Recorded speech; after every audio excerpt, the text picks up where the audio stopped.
ये काफ़ी इम्पॉर्टेंट फैसला है and this is a very positive move towards an equal society for the LGBTQ population, but this is just the first step in the road.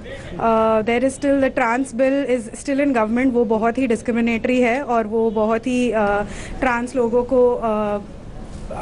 लोगों के humanity को erase करता है. तो वो भी है अभी पार्लियामेंट में. So that's something that still needs to be fought. It is still a long way to go for an equal society for the LGBTQ, but ये definitely is a very positive step and I am very happy that it has happened. देखिए, सबसे पहले legal grounding होने की ज़रूरत थी.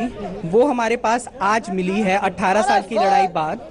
और बात यहाँ से दूसरी लड़ाई चालू होती है और सबसे पहले लीगल ग्राउंडिंग हुई थी और वो आज हमारे पास है. So now we will strategise and how to move forward. अगर आप देखें तो राइट टू प्रिवेसी वाला जो जजमेंट था उसमें भी सुप्रीम कोर्ट ने इंडिकेट किया था पर्सनल प्रिवेसी, फंडामेंटल राइट्स एक तरफ हैं जो सुप्रीम कोर्ट कॉन्स्टिट्यूशनल राइट है हमारा, फंडामेंटल राइट है, और दूसरी तरफ एक लॉ है जो ब्रिटिशर्स ने हमारे ऊपर इम्पोज किया और उसको हमने कभी चैलेंज नहीं किया.